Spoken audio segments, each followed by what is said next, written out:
अनाथ बेटा। रूपा और शेखर सरिता विहार में रहते हैं। वो अपनी जिंदगी में बेहद खुश होते हैं। दोनों का शौर्य नाम का एक बेटा भी होता है, जिस पर दोनों ही अपनी जान छिड़कते हैं। शेखर, अब तो आप शौर्य को अपनी गोद से नीचे उतार दीजिए, उसके सोने का टाइम हो रहा है। नहीं रूपा, इसे मेरे पास ही रहने दो प्लीज। मैं थोड़ी देर में इसे बिस्तर में सुला दूंगा। लेकिन कल सुबह आपकी ऑफिस में मीटिंग भी तो है ना, और इसके लिए आपको कल जल्दी भी तो निकलना होगा। जाइए, आप भी जाकर सो जाइए। क्या यार, अभी तो मेरी गोद में आया था मेरा बेटा और तुम उसे लेकर जा रही हो। बाद में कर लेना अपने बेटे से प्यार, अभी जाकर सो जाइए। रूपा शेखर से शौर्य को ले रही होती है कि तभी शौर्य रोने लगता है। शौर्य को रोता देखकर रूपा उसे फिर से शेखर को थमा देती है। आपका बेटा ना एक नंबर का नौटंकी है, बिल्कुल आप पर गया है वो।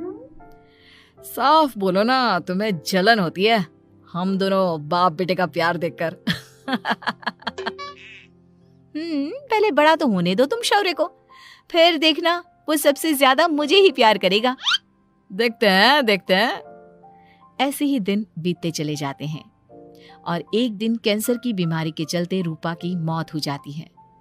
अब शौर्य 3 साल का हो चुका होता है, जिसके कारण उसकी दादी शेखर पर दूसरी शादी का दबाव बनाने लगती है।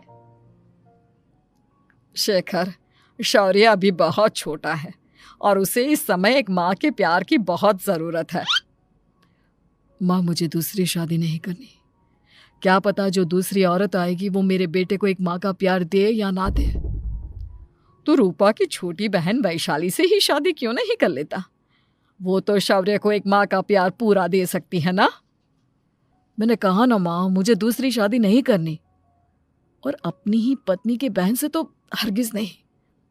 ऊपर से अगर रूपा देख रही होगी तो वो क्या सोचेगी?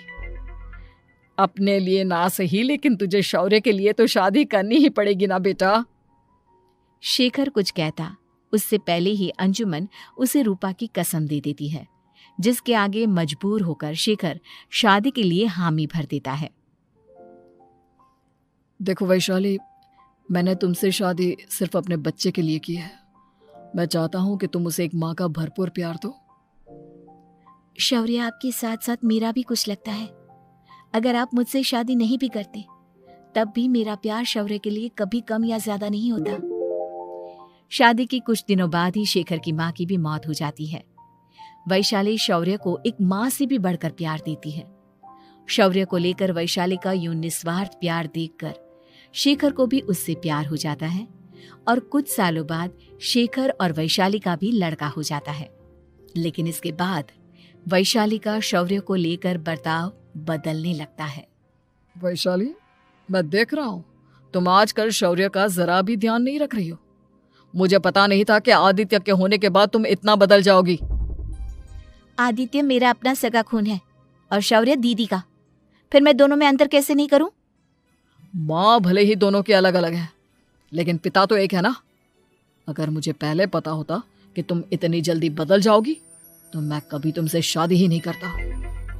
हाँ, तो किसने कहा था आपसे मुझसे शादी करने के लिए? मैं थोड़ी ना आई थी आपके पास, आपकी माँ ही आई थी मेरे घर आपका रिश्ता लेकर। वैशाली, मुझे तुमसे ऐसी उम्मीद नहीं थी। गुस्से में शेखर अपना पैर पटकता हुआ शौर्य को वहां से लेकर चला जाता है। पापा, मम्मा मुझसे प्यार क्यों नहीं करती? क्या मैं उनका सगा बेटा नहीं हूँ इसलिए मुझसे प्यार नहीं करती? मम्मा नहीं करती तो क्या हुआ बेटा, पापा तो करते हैं ना आपसे प्यार। कुछ दिनों के बाद, आज तुझे खाना पीना कुछ नहीं मिलेगा, चल चुपचाप से अपने रूम में जाकर सो जा। माँ, अब भाई को खाना क्यों नहीं दे रही हो? बेटा तू आराम से खाना खा, इस नालायक की चिंता मत कर। एक दिन खाना नहीं खाएगा तो मर नहीं जाएगा ये। अगर भैया नहीं खाएंगे तो मैं भी नहीं खाऊंगा। तू अपने भाई का भक्त क्यों बन रहा है? ये तेरा सौतेला भाई है, सगा नहीं जो तू लक्ष्मण बन रहा है। माँ, आपको इतना भी नहीं मालूम? श्री राम और लक्ष्मण सगे भाई नहीं थे। श्री राम माता कौशल्या और लक्ष्मण माता सुमित्रा की कोख से जन्मे थे। दोनों के सिर्फ पिता एक थे लेकिन माँ अलग थी। मुझे ज्यादा ज्ञान देने की जरूरत नहीं है, ये सतयुग और त्रेता युग नहीं है, समझे? आया बड़ा भाई का चमचा। इतना कहकर वैशाली वहां से चली जाती है। जिसके कुछ टाइम बाद शिखर वहां आता है और आदित्य उसे सारी बात बताता है। मुझे माफ कर दो शौर्य, तुम्हारी माँ के जाने के बाद मुझे दूसरी शादी का फैसला करना ही नहीं चाहिए था। अगर मैं दूसरी शादी नहीं करता तो शायद आज तुम्हारी ये हालत ना होती। नहीं पापा, अगर आप शादी नहीं करते तो मुझे आदित्य जैसा छोटा भाई कभी नहीं मिलता। थैंक यू मुझे इतना अच्छा भाई देने के लिए।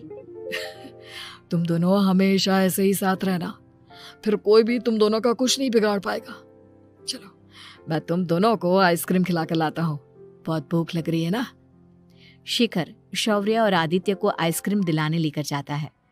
वो दोनों को पार्क में खड़ा करके आइसक्रीम लेने जा ही रहा होता है, तभी तेज रफ्तार से आती हुई एक गाड़ी उसे कुचल देती है और उसी पल शेखर की मौत हो जाती है, जिसके बाद शौर्य की जिंदगी नर्क से भी बदतर हो जाती है। सुन रहे चिरकुट, इस घर के किसी भी सामान को मेरी मर्जी के बगैर हाथ मत लगाना।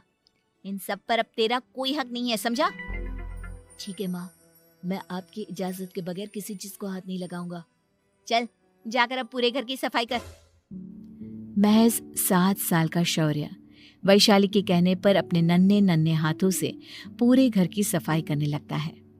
ऐसे ही दिन बीतने लगते हैं, लेकिन मासी से माँ बनी वैशाली को उस मासूम से बच्चे पर जरा भी तरस नहीं आता। क्यों शौर्य, ये घर में इतनी गंदगी कैसे हो रही है? ढंग से सफाई नहीं की है क्या तूने? माँ मैंने तो अच्छे से सफाई की थी, लेकिन आदित्य बार बार इधर उधर चलकर गंदा कर देता है। अच्छा, खुद से एक काम ढंग से नहीं होता और अपनी गलतियों का जिम्मेदार मेरे बेटे को ठहराता है। इतना कहकर वैशाली बांस का डंडा उठाकर शौर्य को जोर जोर से मारने लगती है। तभी वहां वैशाली के मायके वाले भी आ जाते हैं और उसकी सारी करतूतें देख लेते हैं। माँ मैं ऐसा क्या करूं जिससे आप मुझे भी आदित्य के जितना प्यार करोगी? बोलिए ना माँ, मेरे क्या करने से आपके अंदर मेरे लिए ममता जागेगी? वैशाली शौर्य की एक नहीं सुनती, उसके ऊपर डंडे बरसाती जाती है। हद पार होते देख वैशाली की माँ उसका हाथ पकड़ती है और जोर से उसे थप्पड़ मारती है। यही सब करने के लिए तूने दामाद जी से शादी की थी? हमने सपने में भी तुझसे ऐसी हरकत की उम्मीद नहीं की थी। तू माँ नहीं, माँ के नाम पर एक धब्बा है। बस कीजिए माँ, आदित्य के इस दुनिया में आने से पहले मैंने इसे बहुत प्यार किया था, लेकिन अब जब मेरी खुद की औलाद है तो मैं किसी और के बच्चे से प्यार क्यों करूं? अरे नालायक औरत, जिसे तू किसी और का बच्चा कह रही है वो तेरी खुद की सगी बहन का बच्चा है। बहन है तो क्या हुआ, मेरे अपने बच्चे से बढ़कर तो नहीं हो सकता ना ये कभी। अगर यही बात थी तो तू हमें पहले बता देती, हम शौर्य को अपने साथ ले जाते। उसे इस तरह प्रताड़ित करने की क्या जरूरत थी? अगर आपको लेकर जाना है ना तो ले जाइए इसे, मैं नहीं रोकूंगी। नहीं माँ, मुझे कहीं नहीं जाना, मुझे आपके साथ ही रहना है। मैं तेरी कोई माँ बाबा नहीं हूँ, तेरी माँ मर चुकी है, समझा? अब निकल जा मेरे घर से। माँ अब बहुत गंदी हो, मुझे भी नहीं रहना आपके साथ, मैं भी भाई के साथ ही जाऊंगा। अरे तू क्यों जाएगा, तू तो मेरा सगा बेटा है, जाने दे इसे। हम यहाँ ऐश से रहेंगे, तुम्हारे पापा बहुत सारी जमीन जायदाद छोड़ गए हैं तुम्हारे लिए। नहीं माँ, मुझे भाई के साथ जाना है। आप अच्छी नहीं हो, आप बहुत बुरी हो, आप भाई को बहुत परेशान करती हो। देख वैशाली, तुझसे ज्यादा समझ तो इस मासूम बच्चे में है।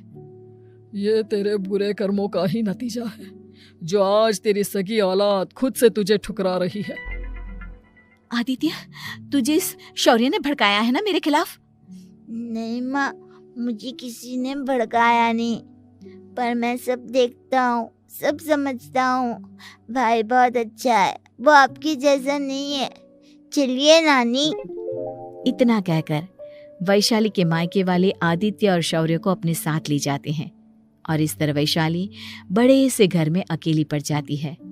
2 बेटों के होते हुए भी आज उसे माँ कहकर बुलाने वाला कोई नहीं होता।